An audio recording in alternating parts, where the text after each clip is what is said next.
जय श्री कृष्णा। आप सभी को मोहिनी एकादशी की हार्दिक शुभकामनाएं।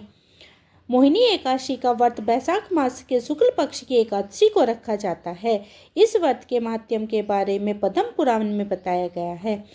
इस व्रत करने से व्रती के जन्म के साथ ही पूर्व जन्मों के पाप से भी मुक्ति मिल जाती है। अब हम वैशाख मास के मोहिनी एकादशी की कथा का रसपान करते हैं। युधिष्ठिर जी ने पूछा, जनार्दन, वैशाख मास के शुक्ल पक्ष के में किस नाम की एकादशी होती है, उसका क्या फल होता है तथा उसके लिए कौन सी विधि है?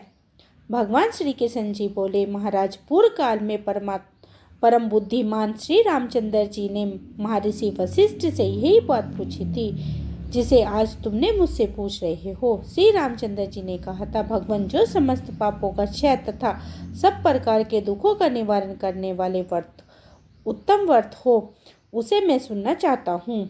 वशिष्ठ जी बोले, श्री राम, तुमने बहुत अच्छी बात पूछी है। मनुष्य तुम्हारा नाम लेने से ही सब पापों से शुद्ध हो जाता है, तथापि लोगों की हित की इच्छा से मैं पवित्रों में पवित्र उत्तम व्रत का वर्णन करूंगा। वैशाख मास के शुक्ल पक्ष में जो एकादशी होती है उसका नाम मोहिनी है। वह सब पापों को हरने वाली और उत्तम है। उसके व्रत के प्रभाव से मनुष्य मोह जाल तथा पातक समूह से छुटकारा पा जाता है। सरस्वती नदी के रमणीय तट पर भद्रावती नामक सुंदर नगरी थी। सरस्वती नदी के रमणीय तट पर भद्रावती नामक सुंदर नगरी है। वहाँ धुतमान नामक राजा, जो चंद्रवंश के उत्पन्न हुए थे, राज्य करते थे। उनकी नगरी में एक वैश्य रहता था जो धन धान्य से परिपूर्ण और समृद्धिशाली था। उसका नाम था धनपाल। वह सदा पुण्य कर्मों में लगा रहता था। दूसरों के लिए पोसला, कुआं, मठ, बगीचा, पोखर और घर बनवाया करता था। भगवान विष्णु को भक्ति में उसका हार्दिक अनुराग था। वह सदा शांत रहता था। उसके 5 पुत्र थे, सुमन, धुतमान, मेधवी, सुकृत और धष्टबुद्धि। धष्टबुद्धि 5वां था। वह सदा बड़े बड़े पापों में ही लिप्त रहता था। जुआ आदि व्यसनों में उसकी बड़ी आसक्ति थी। वह वेश्याओं से मिलने के लिए ललायित रहता था। उसकी बुद्धि न तो देवताओं में के पूजन में लगती थी और न ही पितृ तथा ब्राह्मणों के सत्कार में। वह दुष्ट आत्मा अन्याय के मार्ग पर चलकर पिता का धन बर्बाद किया करता था। एक दिन वह वेश्या के गले में बाहें डाले चौराहे पर घूमता देखा गया। तब पिता ने उसे घर से निकाल दिया। तब बंधुओं बांधवों ने भी उसका परित्याग कर दिया। अब वह दिन रात दुख और शोक में डूबा तथा कष्ट पर कष्ट उठाता हुआ इधर उधर भटकने लगा। एक दिन किसी पुण्य उदय होने से वह महर्षि कौटिल्य के आश्रम पर जा पहुंचा।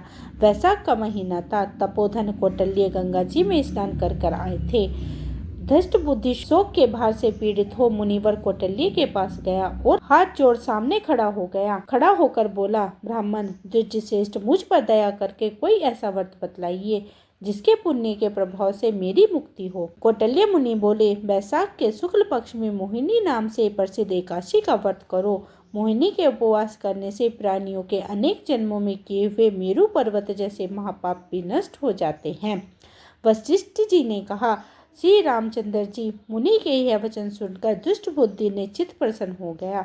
उसने कौटिल्य के उपदेश से विधि पूर्वक मोहिनी एकादशी का व्रत किया।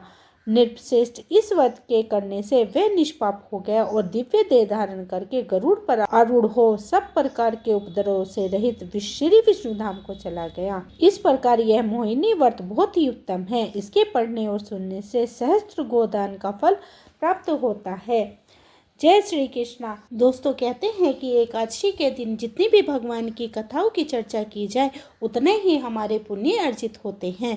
तो आइए हम ऐसे ही भक्ति की कथा का श्रवण करते हैं।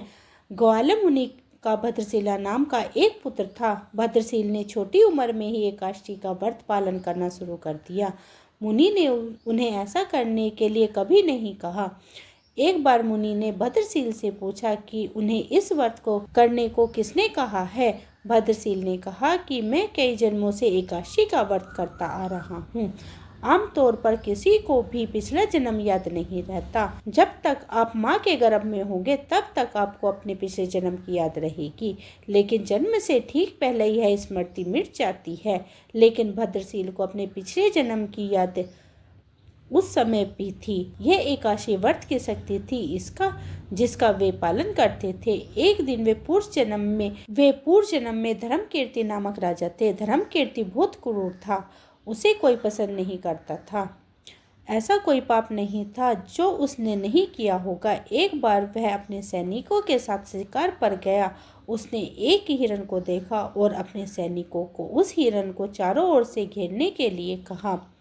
राजा ने कहा कि जो भी हिरण को भगा देगा उसका पूरा परिवार मार डाला जाएगा।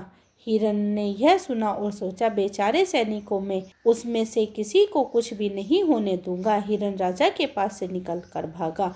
राजा ने हिरण का पीछा किया। सूर्यास्त होते राजा एक घने जंगल के अंदर जा फंस गया। हिरण कहीं दिखाई नहीं दे रहा था। राजा ने एक पेड़ के नीचे रात बिताई। उसने रात भर में कुछ भी नहीं खाया। उसे चारों ओर से खतरनाक जानवरों के गुर्राने की आवाज सुनाई दे रही थी। वह सो भी नहीं सका। राजा ने डर से श्री हरि परमात्मा से प्रार्थना करना शुरू कर दिया।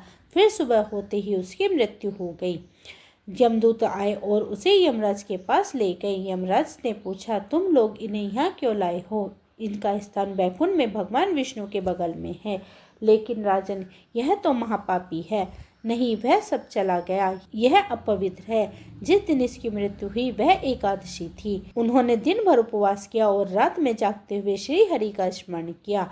उसके सारे पाप नष्ट हो गए, वे पवित्र हो गए। यमराज ने स्वयं एक स्वर्ण रथ बुलवाया और ये राजा को बैकुंठ में भेज दिया। जब लोगों को इस बारे में पृथ्वी पर पता चला तो सभी एकादशी का पालन करने लगे और अधिक उत्साहित हुए। बोलिए विष्णु भगवान की जय, लक्ष्मी महारानी की जय, एकादशी माता की जय। ये थी आज की वीडियो। उम्मीद करती हूँ आज की वीडियो आपको पसंद आई होगी। वीडियो पसंद आई है तो लाइक और शेयर जरूर करें।